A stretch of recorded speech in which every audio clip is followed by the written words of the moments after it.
ॐ नमो भगवते वासुदेवाय।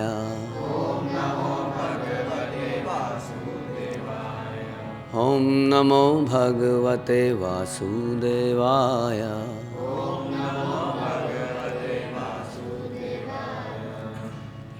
श्रीमद्भागवतम 8वां स्कंद 6ठा अध्याय और 32वां श्लोक।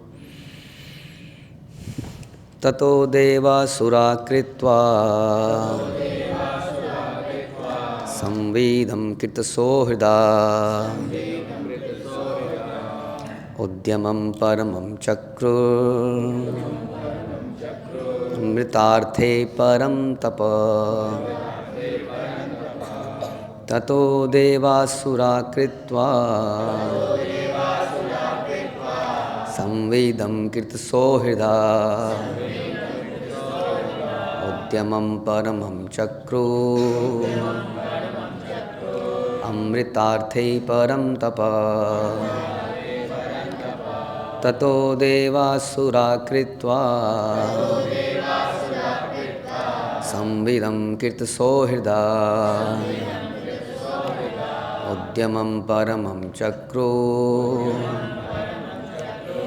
अमृतार्थे परं तप।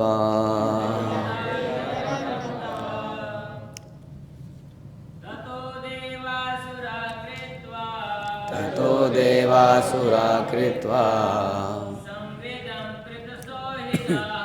संविदं कृतसौहृदा उद्यमं परमं चक्रुः अमृतार्थे परं तप। ततो देवासुरा कृत्वा संविदं कृतसौहृदा उद्यमं परमं चक्रुः अमृतार्थे परं तप।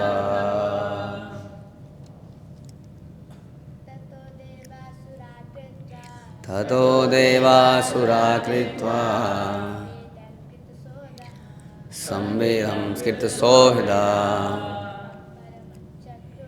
उद्यमं परमं चक्रुः अमृतार्थे परं तप। ततः तत्पश्चात देव असुरः देवता तथा असुर दोनों कृत्वा संपन्न करके संविदम संकेत करते हुए कृत सौहृदा उनके बीच संधि प्रस्ताव उद्यमम उद्यम परमम परम चक्रुः उन्होंने किया अमृत अर्थे अमृत के हेतु परंतप हे शत्रुओं को दंड देने वाले महाराज परीक्षित। तात्पर्य एंड अनुवाद एंड तात्पर्य शिल प्रभुपाद द्वारा शिल प्रभुपाद की। हे शत्रुओं को दंड देने वाले महाराज परीक्षित, तब देवताओं तथा असुरों ने परस्पर संधि कर ली और उन्होंने इंद्र द्वारा प्रस्तावित अमृत उत्पन्न करने की योजना को बड़े ही उद्यम पूर्वक कार्यान्वित करने की व्यवस्था की। तात्पर्य इस श्लोक का संविदम शब्द महत्वपूर्ण है। देवता तथा असुर दोनों ने कुछ काल के लिए ही नहीं के लिए ही सही युद्ध बंद रखना स्वीकार कर लिया और वे अमृत उत्पन्न करने का प्रयास करने लगे। इस प्रसंग में श्री विश्वनाथ चक्रवर्ती ठाकुर की टीका है कि संविद युद्धे प्रतिज्ञाया माया माचारे नामनी तोषणे संभाषणे क्रियाकारे संकेत ज्ञान योरपि। संविद शब्द का प्रयोग कई अर्थों में किया जाता है। युद्ध में, वचन देने में, तुष्ट करने के लिए, संबोधन में, व्यवहारिक कर्म के द्वारा संकेत तथा ज्ञान। ओम ज्ञानतिमिरान्धस्य ज्ञानञ्जनशलाकया चक्षुन्मिलितं येन तस्मै श्रीगुरुवे नमः। श्रीचैतन्यमनोभीष्टं स्थापितं येन भूतले स्वयं रूपः कदा मह्यं ददाति स्वपदान्तिकं। वन्देऽहं श्रीगुरौ श्रीयुतापदकमलं श्रीगुरुन् वैष्णवांश्च श्रीरूपं साग्रजातं सहगण रघुनाथान्वितं तं सजीवं साद्वैतं सावधूतं परिजनसहितं कृष्णचैतन्यदेवं श्री राधा कृष्ण पादान सहगण ललिता श्री विशाखान्वितांश्च हे कृष्ण करुणा सिंधु दीनबंधु जगतपते गोपेश गोपिका कांत राधा कांत नमस्तुते तप्त कांचन गौरांगी राधे वृंदावनेश्वरी वृषभानुसुते देवी प्रणमामि हरिप्रिये वाञ्छाकल्पतरुभ्यश्च कृपा सिन्धुभ्यैव च पतितानां पावनेभ्यो वैष्णवेभ्यो नमो नमः। जय श्री कृष्ण चैतन्य प्रभु नित्यानंद श्री अद्वैत गदाधर शिवासादि गौर भक्तवृंद। हरे कृष्णा कृष्णा कृष्णा हरे हरे, हरे राम राम राम हरे हरे। नमो विष्णुपादाय कृष्णप्रेष्ठाय भूतले श्रीमते भक्तिवेदांत स्वामिन्निति नामिने। नमस्ते सारस्वते देवे गौरवाणी प्रचारिणे निर्विशेष शून्यवादी पाश्चात्य देश तारिणे।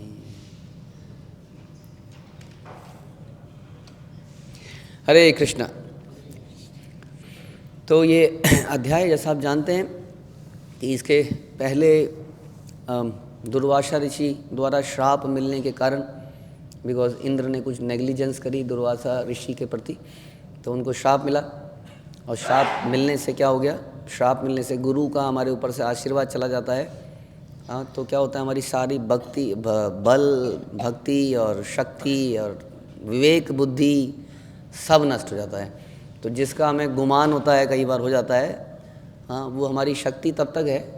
वास्तव में भगवान गीता में क्या कहते हैं कि बलवानों का बल मैं हूँ, है ना, बुद्धिमान की बुद्धि में हूँ। तो वो तभी तक है जब तक हम गुरु परंपरा के संरक्षण में रहते हैं और हम बड़े बड़े काम कर जाते हैं। लेकिन अगर उनको नेगलेक्ट किया जाए तो सब बल चला जाता है। तो ऐसा देवताओं के साथ हुआ। तो हाँ, असुरों का विजय प्राप्त हुई असुरों को। अब देवताओं ने फिर रियलाइज़ किया कि उनसे गलती हुई है। This is a good thing in देवतास कि वो रियलाइज़ करते हैं कि उनसे गलती हुई है। उसके बाद वो भगवान के पास गए, हाँ, और भगवान ने उन्हें उपाय बताए। भगवान ने उन्हें कुछ उपाय बताया। अब वो उपाय थोड़ा कठिन था। कई बार उपाय इतने आसान नहीं होते। जैसे कई बार हम अपने सीनियर के पास जाते हैं और वो बोलते हैं आप उनसे जाके माफ़ी मांग लीजिए। अब ये बड़ा मुश्किल काम हो जाता है, हाँ, कि माफ़ी मांगें, वो दुष्ट है, हाँ, वो ऐसा है, उसकी गलती है। लेकिन भगवान उसके अंदर अगर उसको कोई बात उसको मान लेगा तो उसको बाद में फ़ायदा होगा। लेकिन तो देवताओं की ये क्वालिटी है कि वो जैसा बोला जाए वैसे करने को तैयार हो जाते हैं। तो देवताओं को कुछ बोला गया, तो देवताओं को क्या सलाह मशवरा दी गई, क्या भगवान ने बोला कि आप जो है इस प्रकार से मंथन करेंगे, लेकिन उसके लिए आपको क्या करना पड़ेगा, असुरों के साथ संधि करनी पड़ेगी। हाँ, हम तो असुरों को मारने के लिए आपसे आशीर्वाद लेने आए थे कि असुरों को कैसे मारा जाए, क्योंकि असुरों ने हमारे साथ ये किया, हमारे साथ वो किया। और अक्सर ऐसे में हम ये भूल जाते हैं कि हमने क्या किया। हमने पहली गलती किसकी हुई इसमें, पहली गलती इसमें देवताओं की हुई कि उन्होंने, या इंद्र से हुई, राजा से हुई। तो वो गलती हम भूल जाते हैं। उसके बाद असुरों ने हमें मारा, हमें पीटा, हमें जो भी किया, जो भी हुआ, तो भगवान ने बोला उनके साथ संधि करनी पड़ेगी। तो यही विशेष बात है इस आज के श्लोक की कि ऐसा बोला गया। उसके बाद इंद्र जो है, इंद्र ने ये प्रस्ताव रखा बलि महाराज के सामने, जो असुरों को लीड कर रहे थे। क्या प्रस्ताव रखा कि हम ऐसे ऐसे संधि कर लेते हैं और मिल के क्या करेंगे, समुद्र मंथन करेंगे। हाँ, तो हर व्यक्ति को कुछ कार्य बताया जाए तो सबसे पहले क्या सोचता है वो, इसमें मेरा क्या फ़ायदा है, what's in it for me. तो बताया गया कि आपका फ़ायदा है, आपको अमृत मिलेगा, तो आपका क्या फ़ायदा है। फिर आदमी ये भी सोचता है, जैसे हम किसी के पास गीता लेके जाते हैं तो क्या बोलता है कितना कमीशन मिल रहा है तुमको, तुम क्या खा रहे हो, हाँ, तुम्हारा कितना है इसमें। तो आदमी का नेचुरली है, हम कभी खिचड़ी भी बांटते हैं तो उनके दिमाग में कुछ चल रहा होता है, आएंगे पहले तो खिचड़ी खिलाएंगे फिर पैसे मांगेंगे।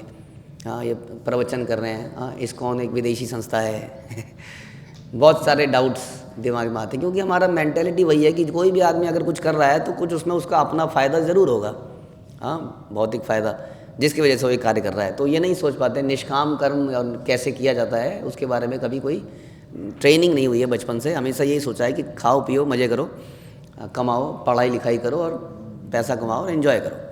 इसलिए वो कभी उस तरफ को सोच ही नहीं पाता है कि निष्काम कर्म भी कुछ होता है। हाँ, तो पूछा कि आपको क्या फ़ायदा होगा, मतलब हमें भी अमृत मिलेगा, तुम्हें भी मिलेगा, यही तो समस्या है कि मुझे मिलेगा ठीक है, लेकिन तुम्हें क्यों मिलेगा। अक्सर यही समस्या होती है। इसी को एनवी कहते हैं ना। कई बार कोई चीज़ हमें पता चल जाती है, जैसे हमारे बच्चे भी कुछ किसी चीज़ का सॉल्यूशन निकाल लेते हैं वहाँ ना, तो वो दूसरों को नहीं बताते हैं। आपने एक फार्मूला डिराइव कर लिया सॉल्व करते करते, दूसरों को नहीं बताएंगे, क्यों? उसको ही पता लग गया तो उसके भी नंबर आ जाएंगे, तो बेकार हो जाएगा। क्या ऐसा नहीं हो सकता कि दोनों के अच्छे नंबर आए? तो फिर मज़ा क्या आएगा जीने में। I should be at the top, मैं कुछ स्पेशल होना चाहिए, जो दूसरों के पास नहीं हो वो मेरे पास होना चाहिए। और इस चक्कर में बहुत सारे ऐसे कार्य नहीं हो पाते। हाँ, क्या नहीं हो पाती? संधियाँ नहीं हो पाती, क्योंकि सब लोग अपना अपना फ़ायदा देख रहे होते हैं। तो इसको हम चर्चा करेंगे। तो सबसे पहले ये चर्चा करते हैं कि जैसे कि असुरों और देवासुर संग्राम अक्सर हम सुनते हैं। हाँ, असुरों में और देवों में हमेशा का संग्राम है। तो ये झगड़ा होता क्यों है, क्या क्या कारण हो जाते हैं झगड़े होने के। हाँ, फिर समझेंगे कैसे कंपटीशन होता है, फिर क्या कंपटीशन हमेशा ही बुरा होता है या कंपटीशन कभी अच्छा भी होता है। और कैसे ऐसा हो कि कंपटीशन भी हो और कोई प्रॉब्लम भी ना हो, उसके लिए क्या कर सकते हैं। तो ऐसा कुछ हम प्रयास करेंगे, क्योंकि यहाँ पर देवताओं ने और असुरों ने क्या किया, आपस में समझौता किया। क्या करने के लिए? समुद्र मंथन करने के लिए। कई बार क्या होता है कि किसी व्यक्ति के पास कोई स्किल है, किसी के पास कोई स्किल है ना। तो जैसे कि हम लोग लेक्चर देने जाते हैं, तो लेक्चर में तो लोग कम अट्रैक्ट होते हैं, लेकिन किससे ज़्यादा अट्रैक्ट हो जाते हैं? कीर्तन से। लेक्चर के पहले अगर ज़बरदस्त नाचा गाया जाए, लेकिन जो लेक्चर देने वाले प्रभु जी हैं, अब उनको कीर्तन आता नहीं है, तो फिर वो कीर्तन के लिए किसी को लेके जाते हैं साथ में। हाँ, तो कौन ज़्यादा इम्पोर्टेंट व्यक्ति है, लेक्चर देने वाला या कीर्तन करने वाला? क्यों? लेक्चर देने वाला फिलॉसफी बताएगा, शास्त्र बताएगा, वो ज़्यादा ज्ञानी व्यक्ति है, और कीर्तनिया सीख गया कीर्तन करना।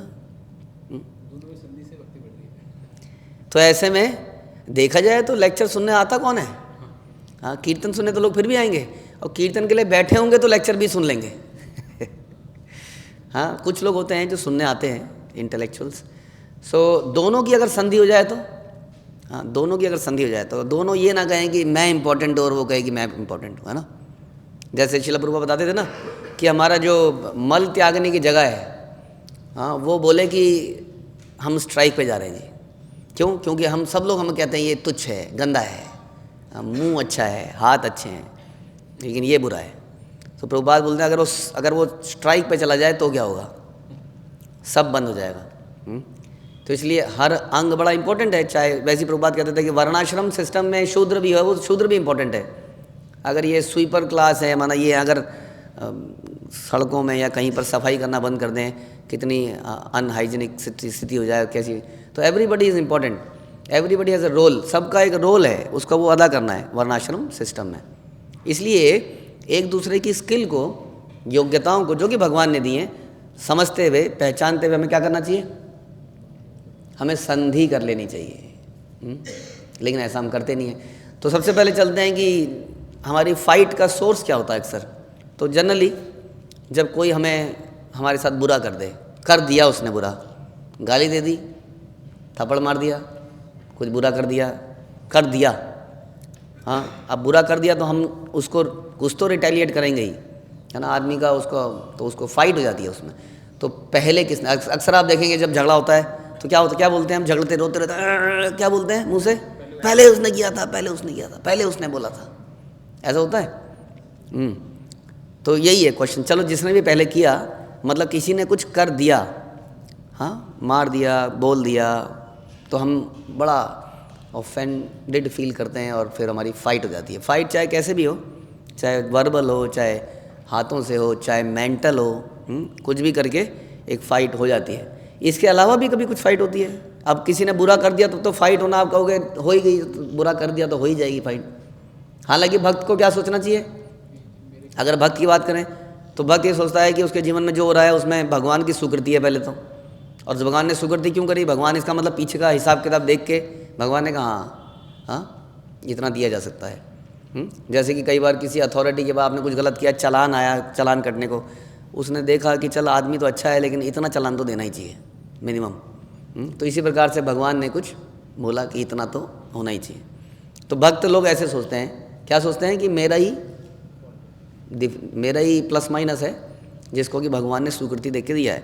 ऐसा हो सकता है कि कोई व्यक्ति हमें दंड दे और उसमें भगवान की स्वीकृति ना हो, तो वो जो कहावत है कि भगवान के बिना एक पत्ता भी नहीं हिलता, वो झूठी हो जाएगी। इसलिए स्वीकृति तो है। तो भक्त लोग ऐसे सोचते हैं, लेकिन आम आदमी और भक्त भी कई बार इसको मेडिटेट नहीं कर पाते। इसके अलावा कब ऐसा होता है कि हमारी फाइट जाती है किसी से? अब किसी ने बुरा किया था इसमें, तो अब बुरा तो नहीं किया, हाँ, हमारे हिसाब से काम नहीं किया, ओके, जैसा हम चाहते थे वैसा नहीं किया। फाइट होना मुश्किल है ना? थोड़ा बुरा लग जाएगा आपको, आप डांट दोगे, लेकिन फाइट कब हो जाती है? जब आदमी को लगता है कि ये व्यक्ति मेरे साथ बुरा करने वाला है। श्री जगन्नाथ बलदेव सुभद्रा की जय, गौर निताई की जय, श्री राधा मदन मोहन की जय। तो एक बड़ा फेमस वर्ड है what if scenario. What if मतलब होता है अगर ऐसा हो गया तो, अगर ऐसा हो गया तो, अगर ऐसा हो गया कि इन्होंने मेरे खिलाफ कोई षड्यंत्र रच लिया, अगर ऐसा हो गया कि मैं घर से निकलूं और ये मेरे को अड़ंगी मार दे और मुझे गिरा दे, तो इससे पहले मैं क्या करूं? इसको अड़ंगी मार के पहले क्यों ना इसी को गिरा दूं, क्योंकि उसके दिमाग में पक्का प्रभु जी मुझे पता था ये करेगा, मेरे को मुझे पता था। तो हम बहुत सारी इमेजिन कर लेते हैं, इमेजिनरी सिचुएशन। जैसे कि शास्त्र में कोई मिलती है एग्जाम्पल, जैसे किसी ने कुछ किया नहीं था, किसी ने सोचा कि ये कुछ कर देगा और दूसरे ने कर दिया। इंद्र क्या? तो इंद्र और पृथु महाराज, जो पृथु महाराज यज्ञ कर रहे थे, तो इंद्र ने क्या सोचा कि 100वां यज्ञ करते ही ये मेरी गद्दी ले लेगा, ले ही लेगा ये, इसलिए तो इसने यज्ञ किया है। तो इससे पहले कि ये मेरी गद्दी ले, मैं इसके यज्ञ को ही समाप्त कर देता हूँ। इसको कहते हैं व्हाट इफ, अगर ये यज्ञ कर दिया तो क्या होगा। तो ये शास्त्र से मिलता है। और ध्रुव महाराज तो सुनीति, हाँ,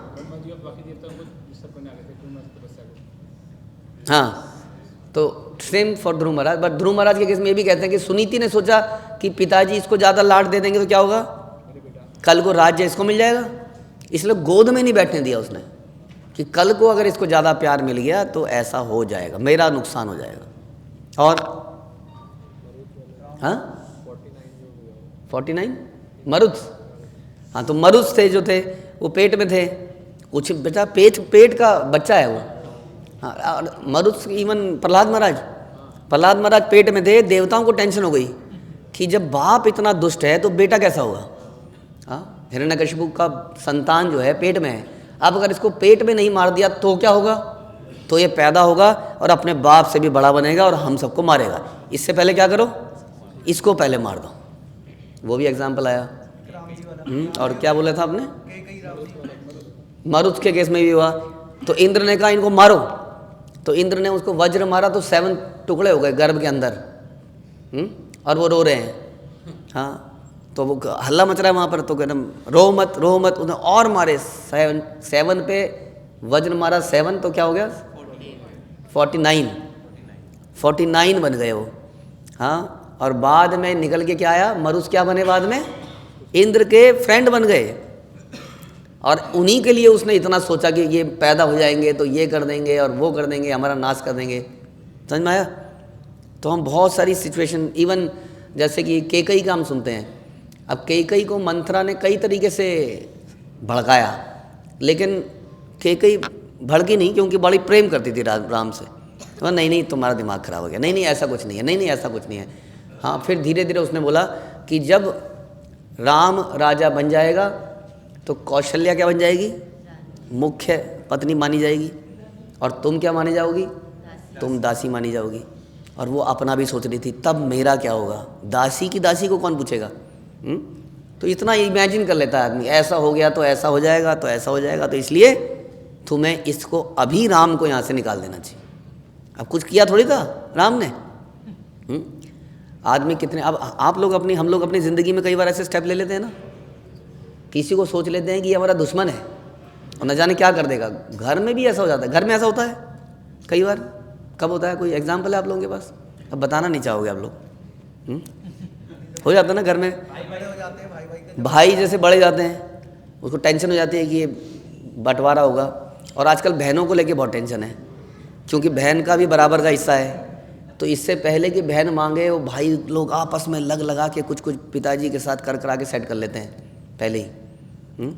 और दूसरी बात तो फेमस जो है, जो सास बहू का झगड़ा है, वो अक्सर यही है कि वो हंस रही थी तो डेफिनेटली मेरे ऊपर ही हंस रही थी, इसलिए अब मैं जाऊंगी और उस पर बरस जाऊंगी। उसने हुआ क्या? उन्होंने कहा क्योंकि तो हंस रही थी, तो क्या हंस नहीं सकते? तुम मेरे पे हंस रही थी, तो मैं तो नहीं हंसी तुम्हारे ऊपर। तो बहुत सारे ऐसे सिनेरियो हो जाते हैं, हमें ऐसा लगता है। कुछ बड़े कॉम्प्लिकेटेड होते हैं, ऑफिस के अंदर हो जाते हैं, कहीं भी हो जाते हैं। हमें ऐसा लगता है कि सारी दुनिया मेरे दुश्मनी है और मेरे खिलाफ सब लोग षड्यंत्र कर रहे हैं, और मुझे अपने आप को प्रोटेक्ट करना ही करना है। इसलिए हम कई बार बहुत बड़े स्टेप ले लेते हैं। हाँ, जैसे अभी हम इतने सारे, हमने चित्रकेतु महाराज का सुना आप लोगों ने। अब चित्रकेतु महाराज की कई सारी पत्नियां थी, उनमें से एक पत्नी का बच्चा हो गया, अब वो उसके साथ रहने लगे, बच्चा एक ही बच्चा था। तो बाकियों को यही सोचा कि अब तो हमारा क्या होगा, हमें कौन पूछेगा, अब यही रहेगी, इसका बच्चा रहेगा, इसके पहले कि ये बच्चा बड़ा हो इसको जहर दे दो। और जहर से बच्चे को मार ही दिया। कैसे कैसे शास्त्रों में एग्जाम्पल मिलते हैं, समझ में आया? तो हमारे जीवन में ऐसा हो तो हम क्या करें? हमारा दिमाग क्योंकि हमेशा सोचता रहता है कुछ ना कुछ, वो हमेशा यही सोचता है ये ज़रूर ऐसा होगा, ये ऐसा करेंगे, उसके बाद ये ऐसा करेंगे, ये मेरा दुश्मन है। तो क्या करें ऐसे में? तो ये कह रहे हैं कि जो होगा भगवान की इच्छा से होगा। तो हम अपना नॉर्मल प्रयास करें, अच्छा करें, अच्छा करने का प्रयास करें। तो जनरली क्या होता है, आउट ऑफ एक और है, अगर हम देखें तो आउट ऑफ एनवी भी हमारा कई बार आपस में झगड़ा हो जाता है। तो पहला था किसी ने हम पर अटैक किया या कुछ बोला, दूसरा था कि हमें ऐसा लग रहा है कि वो ऐसा करने वाला है, और तीसरा हो गया ऐसा कुछ नहीं लग रहा है लेकिन वह जेलसी है। आउट ऑफ जेलसी कई बार झगड़ा हो जाता है, बढ़ती जाती है ना, जब एनवी बढ़ते बढ़ते बढ़ते जेलसी और फिर फाइट शुरू हो जाती है। तो ऐसे भी कोई एग्जाम्पल है जब किसी को एनवी हो गई और एनवी से ऐसा हो गया किसी को देख के? लाइफ में ऐसे होते हैं कई बार। जैसे किसी को ज़्यादा रिस्पेक्ट मिल जाए, जैसे कोई हमारे साथ कृष्ण भावनामृत में जुड़ा, लेकिन देखते देखते देखते वो एक प्रचारक बन गया, उसके बड़े बड़े प्रवचन आने लगे। तो अब हमें उससे क्या होगा, कई बार एनवी होने लगेगी। तो हम क्या करेंगे, हम प्राइवेटली कहीं ना कहीं उसकी बुराई शुरू करेंगे। हमें पता है उसके बारे में, तुम्हें क्या पता? मेरे को पता है ना, मैं हमारे साथ में ही जुड़े थे, मैंने ही उसको समझाता था, वो ये करता था, वो पता है बाहर ये करता था, बाहर लहसुन प्याज खाता था, उसका ये था, उसका वो था। तो ये क्या होगा, धीरे धीरे ये बढ़ता चला जाएगा, फिर ये दूसरे व्यक्ति के पास पहुंचेगा, उसके कान में जाएगा, फिर कुछ चलेगा और फिर बहुत सारा बढ़ता चला जाएगा।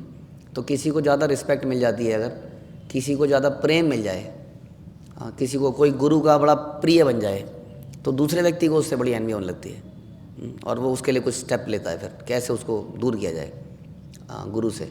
और ऐसे बहुत सारे सिनेरियो, जैसे अगेन ये वाले सिनेरियो जो आपने सोचे थे, इंद्र वाला, ये भी कह सकते हैं कि पृथु महाराज से उसको एनवी हो गई कि पृथु महाराज को इतना फेम मिल रहा है, हाँ, एक व्यक्ति को इतना फेम मिल रहा है, तो एनवी के चक्कर में बहुत कुछ कई बार ऐसा हो जाता है। या ये भी कह सकते हैं चित्रकेतु महाराज की रानियाँ थी, उनको एनवी हो गई कि हमारा तो नहीं हुआ। एनवी कब होती है, जब संसार में जब कोई चीज़ हमारे पास नहीं होती है और दूसरे के पास हमें दिख रही होती है, तब क्या होता है, तब एनवी होती है। फिर एनवी धीरे धीरे क्या हो जाता है, एनवी जेलसी में कन्वर्ट हो जाती है। हाँ, तो ऐसा जब एनवी हो तो क्या करें ऐसे में, जब किसी से ऐसे एनवी होने लग जाए? हार्ट रिवील करते हैं उस व्यक्ति को, अच्छा सीनियर को। हाँ, एक तो हो गया रिवीलिंग द हार्ट, बता दें मेरे मन में ऐसा चल रहा है। जैसे कि पेट में अगर बहुत गुड़गुड़ हो रही है तो बेस्ट क्या होता है, कई बार उल्टी कर दो। हाँ, कुंजल क्रिया करते हैं ना, एसिडिटी होती है तो कुंजल, और निकल जाता है सब बाहर, तो उससे भी इलाज हो जाता है। तो ये भी, इसका भी फ़ायदा है। तो रिवील कर देने से, प्लस अगेन आपको ये सोच सकते हैं कि हर व्यक्ति को जो गुण मिला है, जो स्किल मिली है, वो भगवान ने दी है उसको। तो इसका मतलब हम उस व्यक्ति से एनवी नहीं कर रहे हैं, हम भगवान से एनवी कर रहे हैं। अब किसी को बोलने की कला, किसी की सुंदरता, किसी का गला बड़ा सुरीला गाता है, ये सब उसको भगवान ने तो दिया है। अब हम उस व्यक्ति से एनवी नहीं कर रहे हैं, वास्तव में भगवान से एनवी कर रहे हैं। तो ऐसे में क्या करना चाहिए? गुणगान करना चाहिए, उस व्यक्ति का गुणगान करना चाहिए हमें, सामने से, पीछे से, धीरे धीरे। बड़ा मुश्किल होगा, निकलेगा नहीं मुँह से, अच्छे शब्द निकलने बड़े मुश्किल हैं। बुराई बड़ी जल्दी निकलती है, इस आदमी में ये कमी है, इस आदमी में ये कमी है, इस आदमी में ये। लेकिन आप देखोगे ग्लोरिफिकेशन करते हुए कई बार मुंह में सील लग जाती है। कई लोगों की तो आप अच्छे से कर दोगे जिनको आप प्रेम करते हो, लेकिन जिनको प्रेम नहीं करते उनका गुणगान करना बड़ा मुश्किल है। लेकिन बुराई आप हर व्यक्ति की कर सकते हो, ये इतनी कला है हमारे अंदर। तो इसलिए अगर उसका गुणगान करेंगे तो धीरे धीरे धीरे हमारे हृदय से ये एनवी जाएगी, इसका बड़ा फ़ायदा होता है।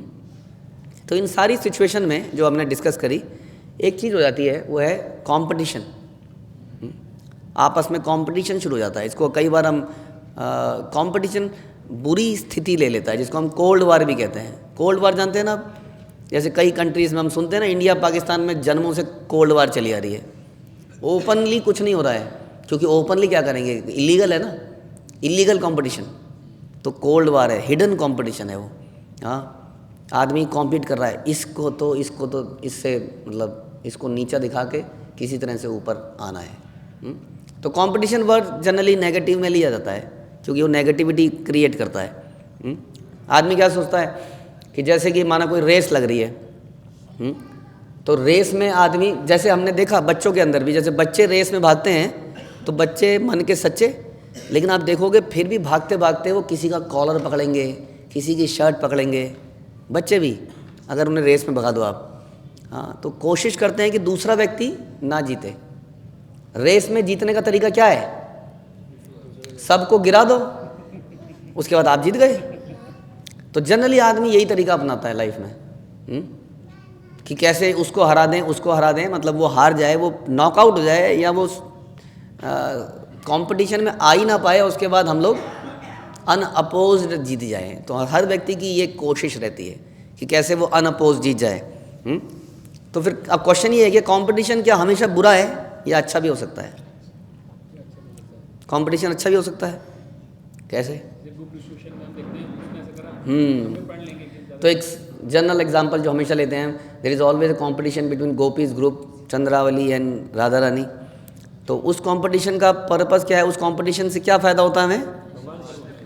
क्या फ़ायदा होता है? हाँ, उससे हमें इंस्पिरेशन मिलती है। तो जिस कंपटीशन से आपको इंस्पिरेशन मिलती है और अच्छा करने के लिए, वो कंपटीशन हमेशा अच्छा है। हाँ, जैसे कि राधा रानी और चंद्रावली अच्छा इसने ऐसा किया, अब मैं और अच्छा करूँगी। दूसरा तरीका भी है कि चंद्रावली ने इतना अच्छा किया, मैं इसके खाने में नमक डाल दूँगी डबल, तो इसका खाना बेकार हो गया, उसके बाद मेरा कृष्ण पसंद करेंगे। एक ये तरीका भी है। एक तरीका ये है कि इसने 10 आइटम बनाई है, मैं 20 बनाऊँगी, हो गया। इसने 20 बनाई है, मैं 30 बनाऊँगी। तो ये आपको इंस्पायर कर रहा है और अच्छा करने के लिए। जैसे कि हमने बताया पुस्तक वितरण, तो पुस्तक वितरण प्रभुपाद का चलाया हुआ एक कॉम्पिटिशन है, हर मंदिर में एक कॉम्पिटिशन है। लेकिन ये कॉम्पिटिशन क्या है? अच्छा है बुरा है? ये अच्छा तब तक है जब तक ये एक दूसरे को इंस्पायर कर रहा है। ये बुरा कब है? जब हम किसी के अंदर कुछ कमी निकालते हैं। नहीं, ये स्पॉन्सर्ड गीता बांट रहे हैं, हमें पता है ये कर रहे हैं। अब 1 महीना उसने फाइट करने में लगा दिया और अपनी गीता बांट ही नहीं पाया, क्योंकि उसने क्या कोशिश करी, इसको मिटा दूंगा तो मैं आगे बढ़ जाऊंगा। वो सुना है ना आपने कि एक लकीर को छोटा करने का एक तरीका है कि उसको मिटा दो, और एक है कि अपनी लकीर को उससे बड़ा कर दो। तो हमारे लाइफ में फोकस ये होना चाहिए। कंपटीशन का यही लाभ है। जैसे कि एक अकेला आदमी को आप रेस में भगा दो, वो कम टाइम लेगा, या 2 लोगों को भगाओ तो कम टाइम लगेगा, जबकि रास्ता तो उतना ही है और आदमी की कैपेसिटी भी वही है। फिर भी जब 2 भागते हैं तो दोनों ही तेज भागते हैं, तो बेनिफिट किसको हुआ? बेनिफिट दोनों को हुआ, क्योंकि दोनों ने अपनी परफॉर्मेंस को एक्सेल कर लिया। लेकिन फिर भी हम इस कंपटीशन से इसको गलत समझते हैं। क्यों? क्योंकि हम समझते हैं कि टॉप में केवल एक ही आदमी बैठ सकता है, और वो कौन होना चाहिए? वो मैं होना चाहिए। दैट इज़ द प्रॉब्लम, कि संसार में एक ही गुरु होना चाहिए, माई गुरु इज द बेस्ट गुरु, मेरे counsellor only counsellor in the world, मेरे guru only Guru in the world, मेरी परंपरा ओनली परंपरा इन द वर्ल्ड। तो ये एक ही है, सब कुछ एक ही है। लेकिन एक होता नहीं है दुनिया में। वो सुना आपने, एक फूल और दो माली और फिर वो दो माली झगड़ते हैं उस एक फूल के लिए। तो एक्चुअली में आप समझेंगे कि स्पिरिचुअल वर्ल्ड ऐसा नहीं है। स्पिरिचुअल वर्ल्ड में एक व्यक्ति के लिए जगह नहीं है। भगवान क्या देखते हैं? भगवान हमारा प्रयास देखते हैं। हाँ, जैसे कि गिलहरी का प्रयास भगवान ने देखा। हाँ, गिलहरी का अपना प्रयास था, हनुमान जी का अपना प्रयास था, सबका अपना प्रयास है। तो भगवान क्या देखते हैं? हमारा प्रयास। और इस संसार में पोजीशन एक है, किसी का प्रेम प्राप्त करने के लिए, किसी का फेवरेट बनने के लिए, क्योंकि एक व्यक्ति की एक लिमिटेशन है। जैसे माना कोई व्यक्ति है, उसका फेवरेट बनना है आपको, उस व्यक्ति की भी लिमिटेशन है, वो कितना जान पाएगा सबके बारे में।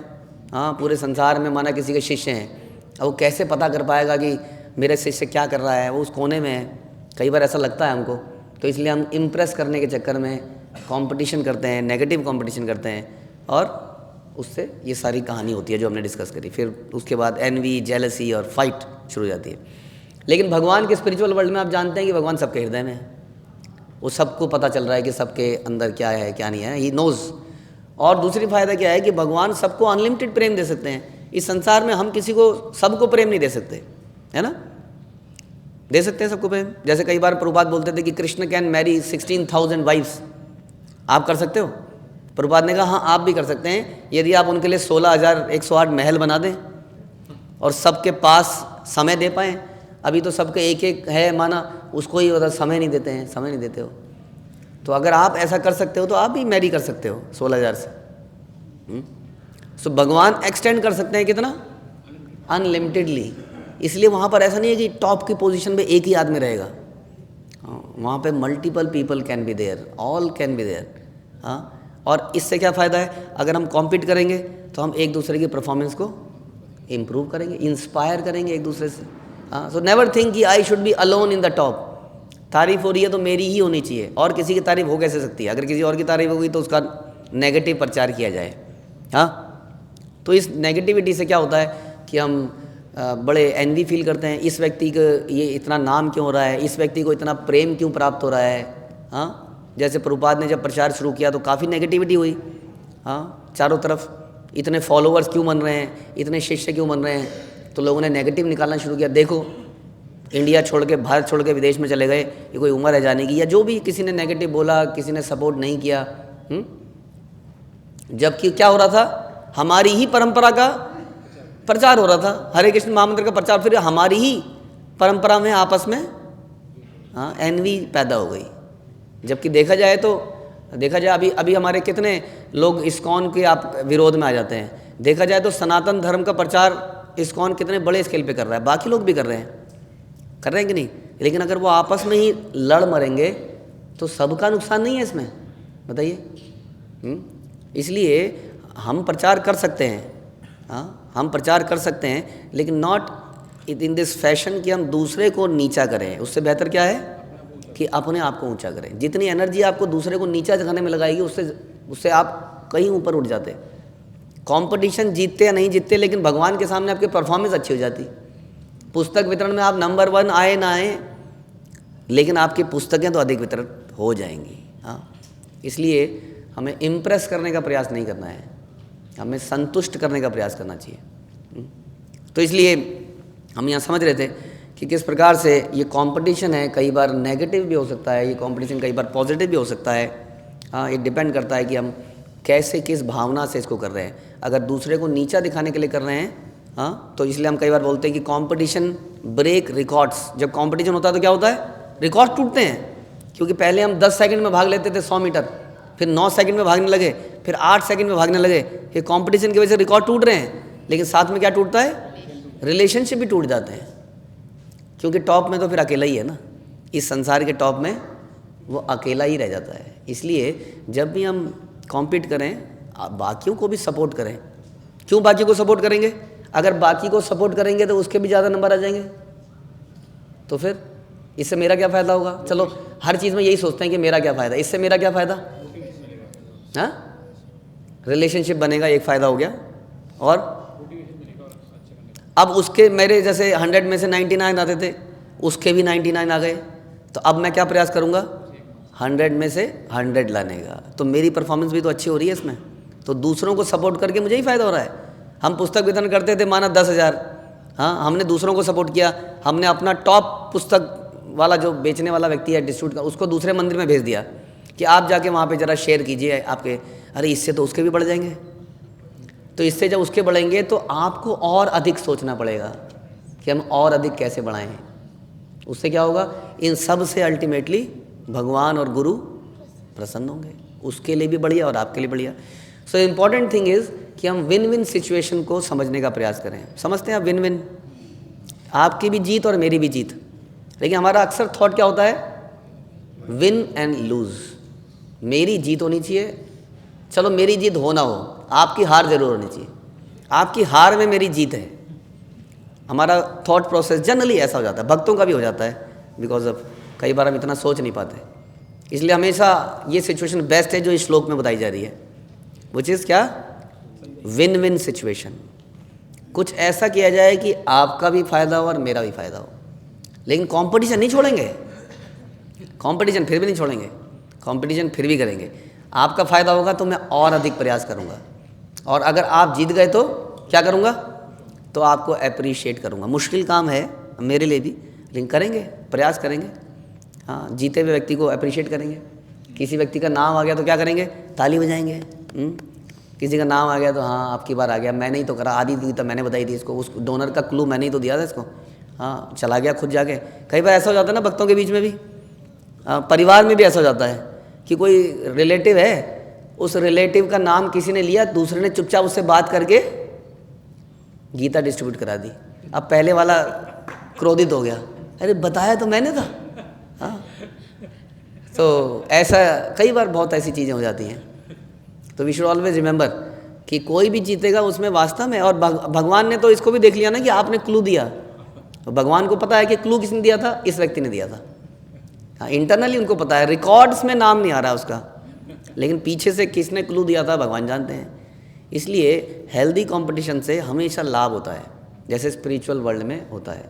हाँ, इसका नुकसान हमेशा ये ध्यान रखना है कि अगर किसी के लिए गलत फीलिंग हृदय में आ रही है तो वो ना आ जाए। हाँ, वो फिर नेगेटिव कंपटीशन है, उससे फिर रिलेशनशिप ब्रेक होने लग जाएंगे, उससे सब कुछ ब्रेक हो जाएगा, उससे हम गलत चीज़ करने लग जाएंगे, कुछ चाल चलेंगे, उसको डिफेम करेंगे, और डिफेम करेंगे तो हमारा हृदय भी गंदा होगा। ध्यान रखिए, किसी की डिफेमेशन से क्या होता है? हमारा हृदय भी गंदा होता है। हाँ, हम पाप करेंगे, उस पाप का फल हमको मिलेगा, इसलिए ऐसा कभी नहीं करना है। समझ में आया? ओके, अब यहाँ पर जो संधि हुई, यहाँ जो बता रहे हैं इन्होंने संधि करी आपस में, तो उस संधि में प्रभुपाद भी लिख रहे हैं कि संधि तो करी, लेकिन कुछ समय के लिए, चलो कुछ समय के लिए तो इकट्ठे हुए। तो ऐसा कैसे होता है कि हम एक साथ तो आए लेकिन कुछ समय के लिए ही आ पाए? तो संधि करने के पीछे क्या ऑब्जेक्टिव हो सकता है? कब किसी की संधि हो सकती है? आपको क्या लगता है? दो लोग कंपटीशन कर रहे हैं आपस में, या दोनों एनवियस हैं, वटेवर, अब उनकी संधि कब कराई जा सकती है, कैसे कराई जा सकती है? क्योंकि करानी जरूरी है, नेगेटिविटी फैल रही है, संधि कैसे कराई जाए? कोई कॉमन पर्पस होगा तो संधि हो सकती है, वरना नहीं हो सकती। क्योंकि वही बात आ गई कि what's in it for me, मेरा क्या लाभ होगा?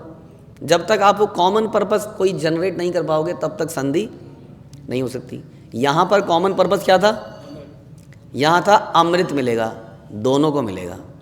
अब उन्हें क्या पता था क्या होगा, लेकिन दोनों को मिलेगा, ये कॉमन पर्पस डिफाइन कर दिया। कॉमन पर्पस आते ही क्या हो गया? संधि हो गई। ऑफिस में लोग काम करते हैं, सच पूछें तो ऑफिस में इतने झगड़े नहीं होते हैं जितने कि घर में झगड़े हो जाते हैं। क्यों नहीं होते हैं? ऑफिस में क्लियर कट पर्पस है, कंपनी चलेगी तो प्रॉफिट होगा, प्रॉफिट होगा तो सैलरी आएगी। सबको पता है कि जितना भी कर ले लेकिन काम तो करना ही पड़ेगा, काम नहीं करेंगे तो मरे। कई बार काम हम करते हैं, ऐसा भी आता है, प्रोडक्शन वाला कहता है काम तो मैंने किया और सैलरी ज़्यादा ले गया मार्केटिंग वाला, और मार्केटिंग वाला कहता है मार्केट तो मैं लाया, कस्टमर इसने क्या किया, इसने तो छाप दिया बस, हाँ पैसे मिले इसको, लेकिन फिर भी कुछ कर नहीं सकते हैं क्योंकि उसको पता है ये मार्केटिंग वाला नहीं होगा तो मैं भी मरूंगा, मैं प्रोडक्शन करके कहाँ रखूँगा। हाँ, वैसे ही मार्केटिंग वाले को पता है ऑर्डर ले आऊँगा बनेगा नहीं, तो इसलिए मजबूरी में वो कॉपरेट करते हैं। क्यों करते हैं? कॉमन ऑब्जेक्टिव, सबको सैलरी चाहिए, सबको ग्रोथ चाहिए। इसलिए कई बार आदमी किसी ना किसी कॉमन ऑब्जेक्टिव अगर आप डाल दो कहीं पर तो संधि हो जाती है। अब ये संधि में तो बड़ा प्रॉब्लम भी है। इस संधि में क्या प्रॉब्लम है? ये संधि हुई जो अभी आपको बताई, इसमें समस्या है एक कि कॉमन ऑब्जेक्टिव के हटते ही वो घूंसा, लात, गाली गलौज सब कुछ करेंगे। कॉमन ऑब्जेक्टिव जब तक है तब तक सब कुछ सही रहेगा, कॉमन ऑब्जेक्टिव हटते ही, हाँ, जैसे ही आदमी नौकरी छोड़ता है गंदी सी मेल लिख के जाता है, हाँ, ये HR ऐसा है, यहाँ पर ऐसा है, यहाँ पर ऐसा है, सुनो सुनो सब सुनो, ऐसा हो जाता है। कई बार भक्त लोग जब भक्तों का संग छोड़ के बाहर चले जाते हैं, कई बार बहुत बुरा बुला बोल के, ये तो सब भूल गए कि क्या क्या मिला था, गंदा संदा, यहाँ पर ये होता है, यहाँ पर ये होता है, यहाँ पर ये होता है। जब तक उसको पता था कॉमन ऑब्जेक्टिव उसका कुछ फ़ायदा था। कई बार diksha is a common objective ISKCON में दीक्षा मिलते ही कॉमन ऑब्जेक्टिव ख़त्म, अब आप अपने रास्ते और मैं अपने रास्ते। तो ये कॉमन ऑब्जेक्टिव में ये समस्या है, तो इसको दूर कैसे किया जाए? अब ये कॉमन ऑब्जेक्टिव से हम साथ में आए थे, अब कॉमन ऑब्जेक्टिव हटते ही, हाँ, अमृत के निकलते ही क्या हुआ? यहाँ पर अमृत के निकलते ही क्या हुआ? खतरनाक झगड़ा। अभी तक देखिए कितना सहमति थी, देखिए आपको मालूम है वो एक ने वासुकी का मुंह की साइड से कौन पकड़ेगा, और वो वासुकी मुंह से वो छोड़ रहा है, अपनी सांस छोड़ रहा है, उसमें जहर निकल रहा है, उस जहर से झुलस रहे हैं, हाँ, राक्षस लोग, लेकिन फिर भी कर रहे हैं और देख रहे हैं इनको फ़ायदा हो रहा है। इन्होंने पूंछ साइड पकड़ी हुई है, फिर भी कुछ नहीं कह रहे हैं। देखिए टॉलरेंस, देवता ये असुरों में टॉलरेंस, कि उनको दिख रहा है कि कुछ ना कुछ गड़बड़ हो गई, ये बड़ा इंटेलिजेंट आदमी लोग बैठे हुए हैं यहाँ पर, इन्होंने मुंह की साइड हमें दे दी। हालांकि कुछ ऐसा हुआ था, उन्होंने कहा हम पूंछ पकड़ेंगे, हाँ पूंछ पकड़ो तुम, बेकार जगह। जो भी हुआ किसी तरह से बाई ट्रिक अब वो आ गए इस तरफ, लेकिन फिर भी उन्होंने कुछ करा नहीं, सब शांति से चलता रहा। लेकिन जैसे ही अमृत निकला उसके बाद भयंकर जो भी आपने देखा सुना। तो ये समस्या को दूर कैसे किया जाए? क्योंकि अभी तक सुनते हैं, अभी तक हमने सुना कि हमारे आपस में फाइट्स हो जाती हैं, कई बार हम इमेजिन कर लेते हैं, कई बार वटेवर, तो फिर हमने सुना कि इसके वजह से कुछ कंपटीशन क्रिएट होता है। वो कंपटीशन पॉजिटिव भी हो सकता है, वो कंपटीशन नेगेटिव भी हो सकता है। हमने डिस्कस किया कंपटीशन परफॉर्मेंस तो इम्प्रूव करता ही है, लेकिन जब नेगेटिव होता है तो वो परफॉर्मेंस को डाउन भी कर देता है, क्योंकि हम एक दूसरे की टांग खींचने लगते हैं रहते दिन अपनी परफॉर्मेंस को बढ़ाने के लिए। अब हमने कहा कि कॉमन ऑब्जेक्टिव अगर रख देंगे वहाँ पर तो विन विन सिचुएशन हो जाएगी, जैसे कि यहाँ पर हो गई। लेकिन हमें ये भी पता है कि समुद्र मंथन के बाद में क्या हुआ, इसलिए ये भी ध्यान रखना है कि छोटा मोटा घटिया कॉमन पर्पस अगर बीच में रख देंगे, जैसे चोर लोग बड़ा कॉपरेट करते हैं एक दूसरे के साथ, चोरी करके आराम से गिनते हैं, ईमानदारी से गिनते हैं, तू ये वाली गड्डी गिन, तो ये वाली गड्डी गिन, सब बैठ के गड्डियाँ गिन रहे हैं, बड़े ईमानदार, कॉपरेशन, हाँ, परफेक्ट कंपटीशन। सुना आपने इकोनॉमिक्स में परफेक्ट कंपटीशन, हाँ, एक होता है मोनोपोली, तो मोनोपोली में गड़बड़ होती है, तो perfect competition between the thieves. लेकिन उसके बाद क्या होता है, जरा सा भी कुछ करते ही वहाँ थोड़ी देर में चाकू वाकू निकलेगा, सब मारे जाएंगे। कोई एक कोशिश करेगा इसको मार दूँ, इसका हिस्सा ख़त्म हो जाएगा, और इस चक्कर में सारे मारे जाएंगे। तो कॉमन ऑब्जेक्टिव का क्या किया जाए फिर इसका? What should we do with this now? Common objective इतना हाई होना चाहिए कि वो कभी जाए ना हमारे बीच में से, कभी ना जाए। कई बार हमने ऐसा देखा कि माता पिता they are on the verge of divorce, हाँ, बट एक कॉमन ऑब्जेक्टिव उनकी संतान हो सकती है, उस संतान के कारण उन्होंने ये सेलेक्ट किया, लॉन्ग टर्म कॉमन ऑब्जेक्टिव बन गया जब तक संतान, हाँ। लेकिन इससे भी लॉन्गेस्ट ऑब्जेक्टिव क्या हो सकता है? When Krishna comes in between, जब हमारे बीच में कृष्ण आ जाते हैं, हमारे बीच में गुरु आ जाते हैं, तो हमारा कॉमन ऑब्जेक्टिव बहुत ही विशाल हो जाता है, जो कि कभी बीच में से जाता ही नहीं है। अब आप सोचिए कि हमने इस कॉमन ऑब्जेक्टिव को बना रखा है और मंदिरों का बीच में कंपटीशन है पुस्तक वितरण, लेकिन जब तक कृष्ण और गुरु और शिला प्रभुपाद रहेंगे, शिला प्रभुपाद ने कहा how much you cooperate with each other, उससे पता चलेगा how much you love me.